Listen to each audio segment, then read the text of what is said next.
Hello दोस्तों, नमस्कार। मैं स्वागत करता हूं आप सभी का आपके अपने YouTube channel technical GK GR में। आज दोस्तों बायोलॉजी का टॉपिक नंबर 7 है जंतुओं का वर्गीकरण, क्लासिफिकेशन ऑफ लिविंग्स। इसके पहले मैंने दोस्तों सजीवों का वर्गीकरण के बारे में बताया था, क्लासिफिकेशन ऑफ लिविंग्स। तो आइए दोस्तों देखते हैं जंतुओं का वर्गीकरण कैसे हुआ है। तो जंतुओं का वर्गीकरण, क्लासिफिकेशन ऑफ एनिमल्स किंगडम, यानी दोस्तों ये दो प्रकार से होते हैं, एक कशेरुकी एक अकशेरुकी, यानी कॉर्डेटा और नॉन कॉर्डेटा। एक एक करके देखते हैं। कशेरुकी क्या होता है? मेरुदंड होता है। कशेरुकी में जो है मेरुदंड होता है, और मेरुदंड किसका बना होता है? नोटोकार्ड का बना होता है। जबकि अकशेरुकी की बात करेंगे, इसमें मेरुदंड नहीं पाया जाता है। जब मेरुदंड नहीं पाया जाएगा तो नोटोकार्ड भी नहीं पाया जाएगा। और दोस्तों दो बात याद रखिएगा, डॉर्सल मतलब पीछे यानी पृष्ठीय होता है, और वेंट्रल मतलब आगे यानी उदर होता है। तो यानी दोस्तों जो कशेरुकी होते हैं इसमें होलो डॉर्सल नर्व्स पाए जाते हैं, यानी खोखली पृष्ठीय तंत्रिका तंत्र पाया जाता है। किसमें? कई बार एग्जाम में पूछता है किसमें खोखली पृष्ठीय तंत्रिका तंत्र पाया जाता है, तो कशेरुकी में जो है खोखली पृष्ठीय तंत्रिका तंत्र पाया जाता है। जबकि अकशेरुकी में आगे यानी उदर भाग की ओर तंत्रिका तंत्र पाया जाता है, वेंट्रल नर्व्स पाया जाता है। ग्रसनी गलफड़े उपस्थित होते हैं कशेरुकी में।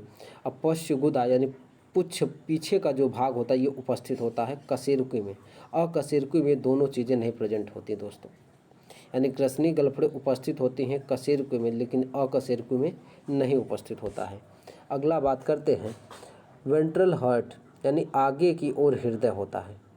कशेरुकी जो होता है दोस्तों, कशेरुकी में यानी उदर भाग की ओर हार्ट होता है। किधर होता है? उदर भाग यानी आगे की ओर होता है।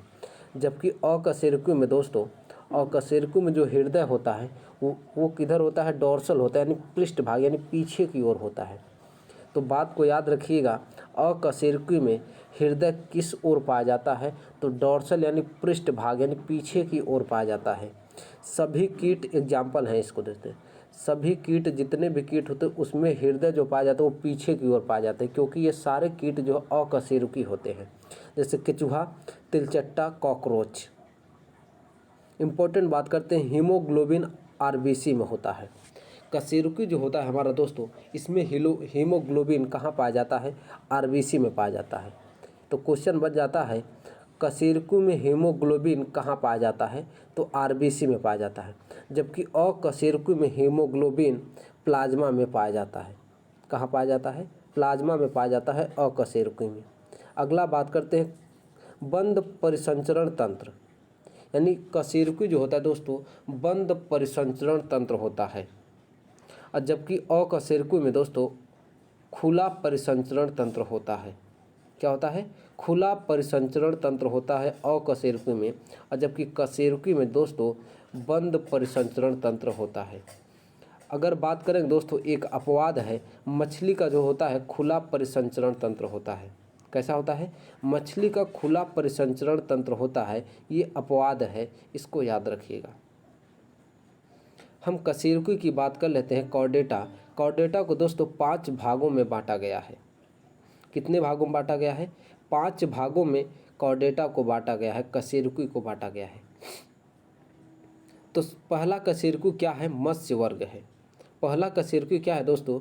मत्स्य वर्ग है। सबसे पहला कशेरुकी मत्स्य वर्ग है, जो कि पानी में पाया जाता है। मत्स्य वर्ग पानी में पाया जाता है, पहला कशेरुकी यही मत्स्य वर्ग है। उसके बाद दोस्तों दूसरा जो होता है एम्फीबियन, जिसे उभयचर कहते हैं, पानी और बाहर दोनों पाए जाते हैं। एम्फीबियन यानी उभयचर कशेरुकी, ये पानी और बाहर दोनों जगह पाए जाते हैं। तीसरा कशेरुकी की बात करेंगे दोस्तों, रेप्टाइल्स होता है, जिसे सरीसृप बोलते हैं, जो रेंगते हैं। रेप्टाइल यानी सरीसृप जो रेंगते हैं, ये तीसरा कशेरुकी होता है।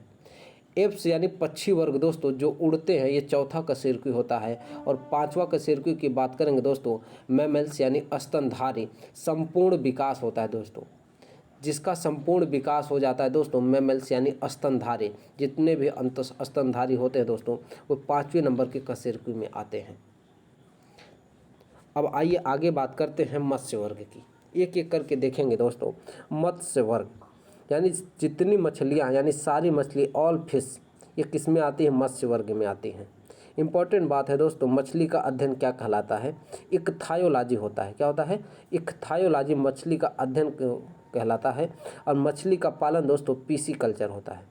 मछली का पालन पिसीकल्चर और मछली के अध्ययन को इक्थायोलॉजी कहते हैं। मछली के उत्पादन को बढ़ाने के लिए कौन सी रिवोल्यूशन यानी कौन सी क्रांति आई थी? तो ब्लू रिवोल्यूशन आई थी, ब्लू क्रांति यानी नीली क्रांति आई थी। इसके अंदर दोस्तों 2 हार्ट होते हैं। कितने होते हैं? 2 हार्ट होते हैं, यानी 2 कोष्ठी होते हैं। मछली के अंदर कितने हृदय कोष्ठी होते हैं? तो 2 कोष्ठी हृदय होते हैं। एक आलिंद और एक निलय होता है। अपवाद में इम्पॉर्टेंट बात है दोस्तों, जो ब्लू व्हेल है यानी नीली मछली जो तो है दोस्तों, इसमें 4 हृदय पाए जाते हैं, यानी 4 कोष्ठी यानी 4 चेम्बर्स पाए जाते हैं। तो ब्लू व्हेल में कितने हृदय पाए जाते हैं? तो 4 कोष्ठी चेम्बर्स पाए जाते हैं ब्लू व्हेल में। अब बाकी आल मछली में यानी सभी मछलियों में 2 कोष्ठी चेम्बर पाए जाते हैं, यानी 2 हृदय पाए जाते हैं। इम्पॉर्टेंट बात करते हैं दोस्तों, इसका ब्लड जो होता है इम्प्योर होता है। क्या होता है? इम्प्योर होता है। अब मछली में दोस्तों हमने अपवाद में ही बताया था, मछली क्या होते हैं? कशेरुकी होते हैं, लेकिन इसमें कैसा परिसंचरण तंत्र पाया जाता है? तो खुला परिसंचरण तंत्र पाया जाता है। इनका ब्लड कैसा होता है दोस्तों? इम्प्योर होता है, यानी अशुद्ध होता है। मत्स्य वर्ग जो सांस लेते हैं दोस्तों, गलफड़े के द्वारा सांस लेते हैं, यानी मछलियाँ सांस कैसे लेती हैं? गलफड़े के माध्यम से मछलियाँ सांस लेती हैं। इनके त्वचा पर दोस्तों स्केल्स यानी सल्के बने होते हैं। मछलियों की त्वचा पे दोस्तों स्केल्स यानी सल्के बने होते हैं। बाहरी कान नहीं होता दोस्तों, मछलियों के अंदर बाहरी कान नहीं होता। और no hair and no skin, बाल भी नहीं होते और स्किन भी नहीं होती दोस्तों। अनियत तापित जंतु होते हैं दोस्तों, कोल्ड ब्लडेड होते हैं। तो इम्पॉर्टेंट बात है दोस्तों, मछलियाँ कैसी होती है? अनियत तापी जंतु होती है, यानी कोल्ड ब्लडेड होती हैं दोस्तों, अनियत तापी होती हैं। मछली संस्थान कहाँ स्थित है दोस्तों? हैदराबाद में स्थित है। मछली संस्थान यानी फिश संस्थान कहाँ स्थित है? हैदराबाद में स्थित है। तो दोस्तों मछली के अंदर कितने चेम्बर्स पाए जाते हैं? 2 चेम्बर्स पाए जाते हैं। इंपॉर्टेंट बात है। और अपवाद की बात करेंगे, जो ब्लू व्हेल है दोस्तों, इसमें 4 चेम्बर पाए जाते हैं। मछली का अध्ययन इक्थायोलॉजी होता है और मछली का पालन पिसीकल्चर कहलाता है। मछली में किस प्रकार का परिसंचरण तंत्र होता है? तो खुला परिसंचरण तंत्र होता है। और ब्लड कैसा होता है? इम्प्योर होता है। मछलियाँ सांस कैसे लेती हैं दोस्तों? गलफड़े के माध्यम से सांस लेती है। इतनी बात है दोस्तों, आगे देखते हैं। अब हम दोस्तों देखते हैं कुछ वास्तविक मछली यानी ट्रू फिश। कौन कौन सी ट्रू फिश है दोस्तों? कई कई का नाम तो मछली रहेगा, लेकिन वो मछली होती नहीं दोस्तों। तो ट्रू फिश और फॉल्स फिश के बारे में देखेंगे। वास्तविक मछली की बात करते हैं दोस्तों, शार्क मछली। इंपॉर्टेंट बात है दोस्तों, शार्क मछली में कोई हड्डी नहीं होती, इसे डॉग फिश के नाम से जानते हैं।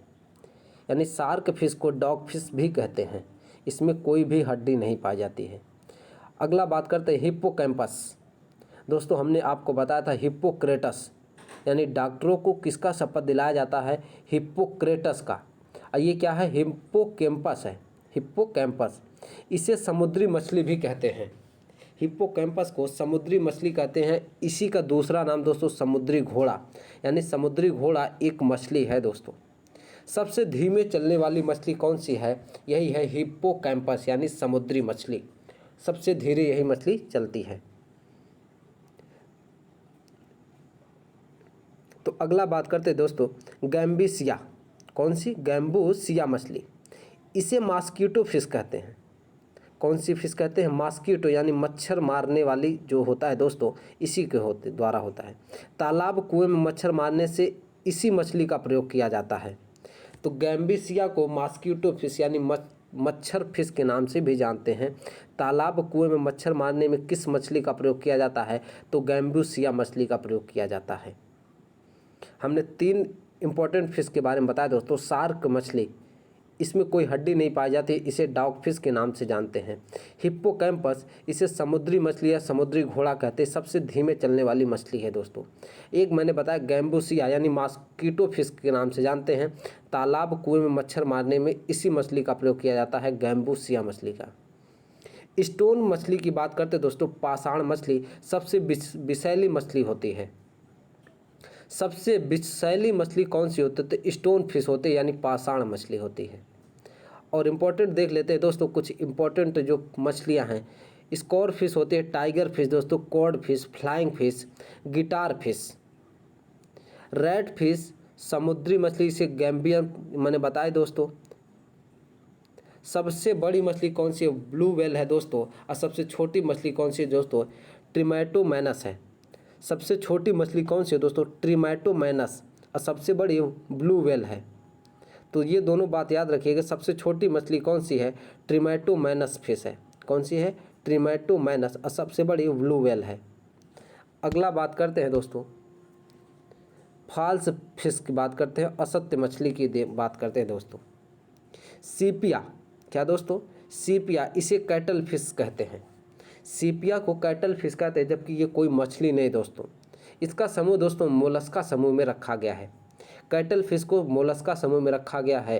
और डेविल फिश को दोस्तों ऑक्टोपस कहते हैं, ऑक्टोपस कहते हैं। इसका भी समूह मोलस्का है। यानी दोस्तों सीपिया और ऑक्टोपस, जिसे डेविल फिश के नाम से जानते हैं, ये दोनों का समूह मोलस्का है। सीपिया को कैटल फिश के नाम से जानते हैं। स्टार फिश की बात करते हैं दोस्तों, इसका समूह इकाइनोडर्मेटा है।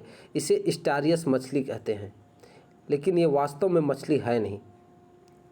अगला बात करते हैं दोस्तों, रोरर फिश, रोजर फिश, यानी इसे सोलन फिश के नाम से जानते हैं। इसका भी समूह मोलस्का समूह है।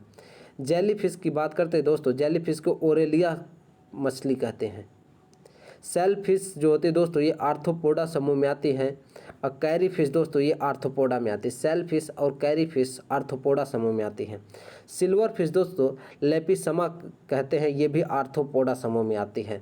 यानी सेल फिश, कैरी फिश और सिल्वर फिश ये किस समूह में आते हैं? आर्थ्रोपोडा समूह में आते हैं। सीपिया और डेविल फिश ये मोलस्का समूह में आते हैं। अगला बात करते हैं दोस्तों एम्फीबियन यानी उभयचर की। हमने बताया दोस्तों जल और स्थल दोनों जगह पर पाए जाते हैं, पानी और बाहर दोनों जगह पाए जाते हैं। उसी को उभयचर कहते हैं, एम्फीबियन वर्ग कहते हैं। उभयचर का अध्ययन क्या कहलाता है दोस्तों? हर्पेटोलॉजी। उभयचर का अध्ययन हर्पेटोलॉजी कहलाता है। इसमें दोस्तों स्किन त्वचा मुलायम होती है। जो स्किन होती है दोस्तों, इसकी त्वचा होती है वो मुलायम होती है।